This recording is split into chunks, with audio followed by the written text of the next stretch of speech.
Awesome. All right. We are here with Kelly and Janice Stitzer out of Colorado with CIG Construction. We're going to talk a little bit about some of their results and their transformation. So how you guys doing? Welcome on to this short interview. Doing good, Ryan. How are you? Doing great. Doing great. Thanks for joining me. Ryan. Yeah, thank you. So you guys have been a good story here. I've watched you guys just, from when you started engaging and working with me, some of your challenges that you're facing and some of what you're hoping to accomplish in the future and what you've already seen happen. It's been pretty cool to watch you guys take this trek and really get my system into your business. So can we talk a little bit about what life was like prior to working and getting involved with me, and what was it like over there? What motivated you guys to get into the program in the first place? Yeah. Well, actually, I was the one who reached out to you initially, Ryan, because I felt that we didn't really have a sales structure. I've been in companies where there is a sales structure and there is, a hierarchy of there's managers, there's leaders in a sales organization, and we just didn't have that structure. And so when I stumbled upon you and your sales group, accelerators group, I thought that it would help us with that structure from the videos that we can really optimize our team using your videos. And it really gave us that framework that we were missing. Cool. Thanks for sharing that. So most people, before getting the structure have some issues. Describe what those were like a little bit prior to the structure. Like, did you try to do anything prior? Did you have, did you make were there any failed attempts? Like, what was it like before getting that going? Well, me personally, I've done a lot of sales in our organization, and I was going to be the one leading the commercial side. We've been heavily residential for years, and we've wanted to find a way out, and we really, didn't have any direction to try and really get out of it until we, started working with you. But the training has helped me tremendously because I've never really had any formal sales training before, and it's changed my perspective on how I need to sell, compared to, I was style selling before. And so, you can't duplicate that, right? You can't duplicate yourself. So I'm not sure if I answered your question. You did not, but it was a good answer. So sounds like prior to getting the program, you were just like style selling and you were doing mostly residential. So you're just basically showing up and winging it, based on your ability to help and your expertise with roofing primarily, right? Right. And so Janice, was there like any type of structure prior, or was it completely just everyone's winging it at this point prior to getting in? It was a very loose structure. We had some training in the form of, manufacturer steers us in a certain way. Mm-hmm. They have their way of helping roofing contractors sell, and it's very spec heavy. Right. Versus let's do some fact finding. Let's get to the root of the problem. Mm-hmm. And it's more like, okay, this system is great because of this. It's not, let's get to the emotional part. What problems can we help you solve?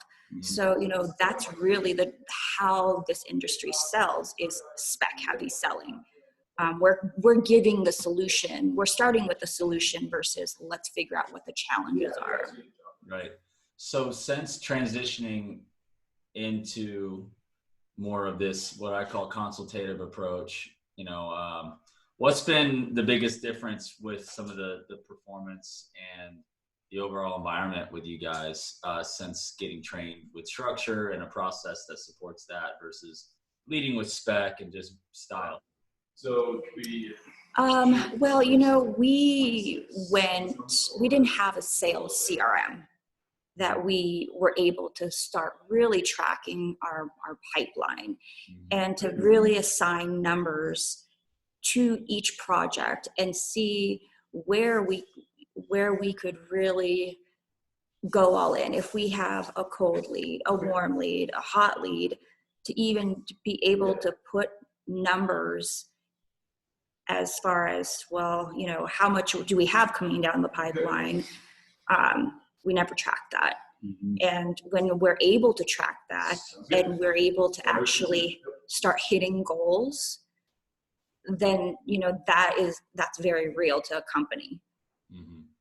Yeah. There was no system, no tracking. So we couldn't even really tell how much of a difference we made because Right. we didn't have any data to reference.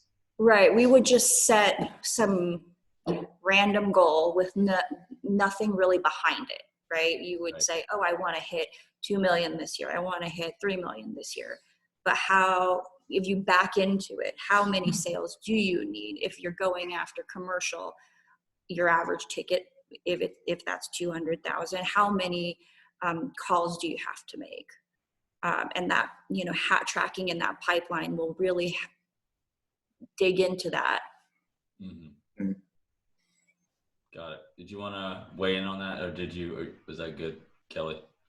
Yeah. So for me, because I'm heading up the commercial sales side of it, just from everything from the beginning, what I started doing, and it's made a big difference, is using your system on social media, LinkedIn, making those contacts. And I started with, I don't know, I think I had like 30 LinkedIn contacts, and now I've got over 600, and they're all relevant to what we do. Legit contacts, right? Like most of them are property managers and things like that, building owners and stuff. So, yeah, the whole system as a whole has propelled us. I'm honestly more excited about the roofing business than I've probably ever been right now. And we've been doing this for about 10 years.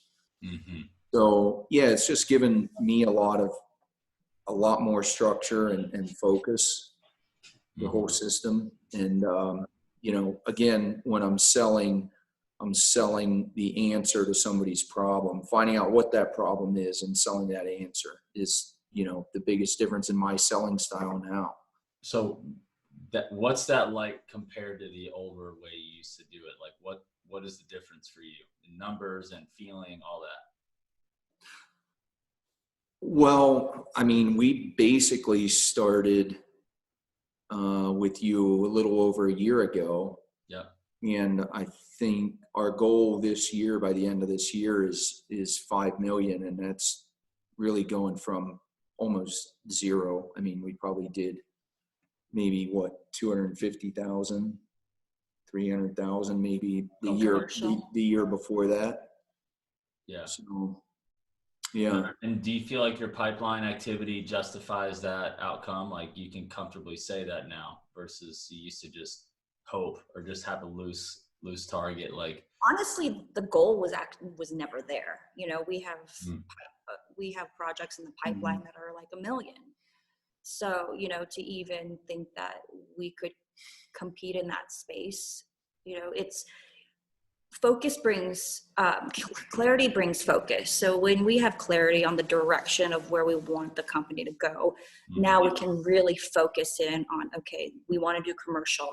Okay, 5 million is feasible because of the larger ticket, average tickets in these projects. So that's really what it is that we never really started with any type of clarity. And we would think, okay, well, let's dip our toe into commercial versus, well, we need to just go all in on it.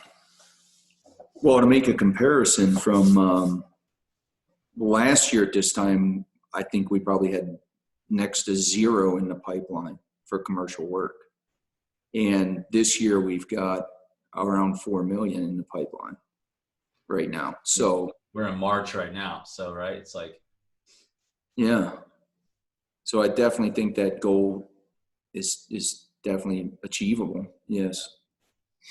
That's great.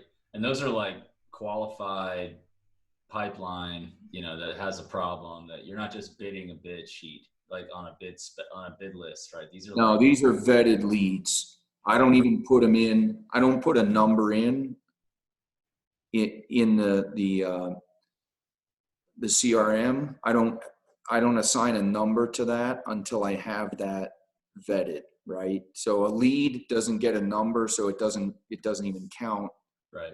as really being in the pipeline until we put a number to it. And it's completely vetted, right? It's funny because there's some people out there that before they start working with me, they were like, yeah, we got so much in the pipeline. We bid all the time, but you're not bidding. You're selling. Like that's. I'm not bidding. I don't bid anything. Right. We're not bidding. We're selling. So it may be 4 million, but it's 4 million vetted in the hopper. That's real. That you're probably between a 30 to 50% chance of closing, right? Because of the nature of how you're going about it. And it's relational and things like that. So yeah, that's exciting. And so why did you decide to jump in, especially like the interest of working with me was to grow commercial and to have structure and to be more formal in your sales process. Why did you do that in the first place? What's the motivation to go this direction? Now you're all in, you have the tools and you're propelled that way. But what was your motivation primarily before you did it?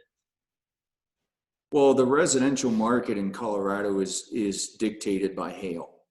Okay, so it's not a normal market. It's really the pricing is controlled by the insurance companies.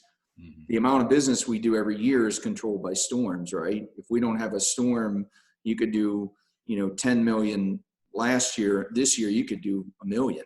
Mm-hmm. You know what I mean? So we had no predictability. We had no scalability. How do you hire people? Not knowing how much business you're going to have because it's not in your control, and your margins aren't in your control either when you're dealing with the insurance companies. And we just, you just can't grow a business that way. So, I remember like some of our conversations was like the hail should be the gravy, but it's like, it's been our sustenance. It's been our primary food, but it's not predictable. We can't control that out. We can't predict the growth and control our own destiny. Mm-hmm. So now if it comes, which it's bound to come because of the market, it's like, no, that's the gravy, not the primary, not the turkey, right? Right. And we're not even looking to grow that side of our business at all. We're really focused on growing the commercial side. Mm-hmm. And it's crazy because we built a reputation, and our phone rings. We don't really, do a lot of marketing and stuff on the residential side, but we're just really focused on the commercial because it's predictable. It's something you can grow. I mean, think about the connections we made and what we've got, in the pipeline this year. What's it going to look like next year at this time? Mm-hmm. Right. I mean, so. Yeah, the outlook is good. How has this been for you guys? I mean, you guys work together, you're a couple, you're married, you're doing all these things, got children. Let's talk to that. Like, what's the future look like with you guys? What are the benefits or the outcomes that you're looking forward to having and experiencing together as a couple, and business partners? It just works. Kelly has his strengths. I have mine, and whatever my weaknesses are, he's great. I was able to find you and your services because I knew that because I know Kelly so well, lacking that structure. And if we would want to grow this, we need to find outside help in order to do it, because he's always worked for himself, and to be able to bring that structure, it couldn't come from me. Mm-hmm. There is a line that I do not cross, and sometimes having outside help is really the thing that is healthy for any company, whether or not, it's a husband and wife team, it's a family company. to just shake up whatever it is that there's just complacency that happens. And, you know, year over year, if your business isn't growing in some shape or form, you just need to introduce new thoughts, you know, a third party to just give a healthy glimpse into the company. So, you know, sales is personally not my strong suit. And, you know, Kelly being an owner, it's pretty easy for him to sell, because when you get an owner of a company in front of anyone who's making a buying decision, that trust is already there. But if we want to grow the company and we want to, you know, bring salespeople, the trust can't be translated with another sales representative. So it really needed to start with him and building upon this sales structure. But, you know, I personally thought I would be a little bit more hands-on and joining in on some of the calls, but, you know, because I can't really be everywhere at the same time, Kelly's really been the one who he's committed to it, and he gets on the weekly calls, which has been helpful because there's the role playing. We aren't able to do that internally sometimes. So having a commitment and accountability factor, that's, you know, every Thursday we know, okay, Kelly can't do anything if he has a sales transformation meeting. Yeah. Good. Good. So I know, Kelly, have you had to sacrifice any of your hunting, or you've been able to still hunt and get this going here? Well, it's not hunting season now, thank God. But last year we had a lot of stuff going on, and then we had a big commercial job there at the end of the year we were trying to get done. So yeah, my hunting suffered a little bit, and I was really focused, you know, starting the first of the year. So I had another month of hunting in January. I just didn't do, because I'm just, you know, really excited about what we're hunting's doing. Gonna be there, but this is you gotta. Yeah, exactly. It's a small sacrifice, at least, you know. You do have to sacrifice in order to grow. So, you know, there's 3 things that have to happen. First is the commitment. You put money behind that commitment, then you're going to put in the time, right? Because once you put in money and you're really committed. And so, you know, in order for us to be serious and be accountable to ourselves, the group has helped tremendously. Yeah. Thanks for sharing that. So you're on the calls. What are you finding, in addition to the role play and then the video? Are you finding value in the community aspect and meeting other people in the membership community that you're like being able to pick their brain or get inspired by, or has that helped you just with your perspective as an owner, being a member and seeing other commercial clients or other residential companies, you know, give you different angles that kind of help you to grow? Yeah. You know, I've actually talked to a couple of the members outside of the group. Yeah, it's, you know, everybody's got a little different take on how they do business, and you can always gain something besides in the role playing, you know, when people share on, hey, we're doing something this way and it's working pretty good. And I think that stuff's, you can learn more from other contractors than, you know, or you can learn a lot from other contractors and what's working for them, you know, and what's not working for them if they want to share. So that's good. I'm glad to hear that. So, you know, our program, you know, it's evolved a little bit, but, you know, most people are spending an upfront amount of somewhere between $8,000 to $20,000, depending on how big their company is. And it's not like $100 a month subscription. It's like, I want you to pay me up front, or within a couple of months. And so and you invested, you know, on the lower end of that, cause you know, you're on a smaller size with your team, but I'm curious, if you were to try to put an ROI percentage to what you invested, in dollars, of course, you committed your time, right, and your energy. But what would you say the ROI has been inside of a year? Just in the first year of you kind of saying, hey, I want to go from storm residential company to committed commercial contractor with the sales accelerator program that put on by us. What would you I'm not- say? The ROI. I'm not sure how to put a number on it, but I mean, I would say when did it pay for itself? yeah, it's worth at least 10x. 10x that, yeah, at least probably more like 100x. 100x. But we spend if you're not going to invest in growing period yourself, because we go to conferences and things, you have to do things like that, sales training, and you have to constantly be growing. And if you're not going to spend money on that, you're going to get stagnant, period. If you're too cheap to spend money on stuff like that, that's going to not only grow your business, but grow you as a person, you're going to get stagnant. There's no two ways about it.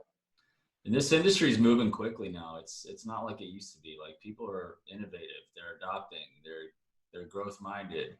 It's happening. I mean, at least that's who I work with. And there's probably a whole lot of people who aren't, but those guys don't make it very long, or they don't stay in business. What was that? I just said they don't stick around, Right. So for sure. Good.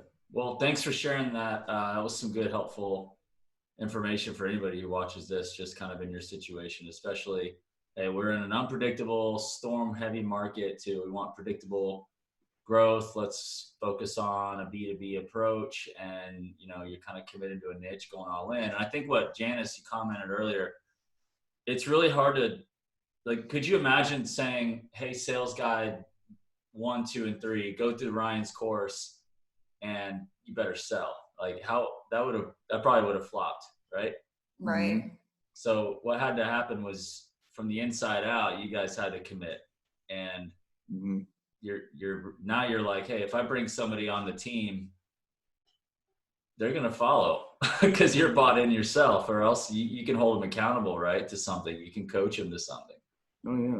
I think that's a big problem. A lot of companies think is, hey, how do I hire my next 5 sales guys? I'm like, let's not talk about that right now. Let's talk about this. And so kudos to you guys for committing to what you really want, which was predictability and growth. So anyway, good stuff. Anything else that you'd like to share for to anybody who be watching this? Of course, not in your market, right? But as somebody outside your market, what would you say to them if they're considering working, buying Sales Accelerator and being a member? Well, I think even within the industry, within our local industry, our market, just considering yourself or your company as a sales organization first. That's really how your company is going to survive. It's going to be sales. And to systematize the selling process and training your employees. Because if you bring on employees without any training, it's setting themselves up for failure. So that, there's people out there who want to do sales. They love sales, but they need to be trained, not just trained on the roofing system. They need to be trained in how to handle objections, how to handle different personality types, where to really get to fill their pipeline. Because really, the bottom line is that you have to have a full pipeline. Because if you don't have a full pipeline, then you start getting desperate. Yep. So, that's really what has evolved from Kelly's LinkedIn relationships, is that, he's still cultivating this. And you were pretty honest up front when we first joined. We straight up asked you, how long is this going to take? And you said it's probably going to be a year, because he started with like 30 contacts. Yeah, like nothing, right? No. Right.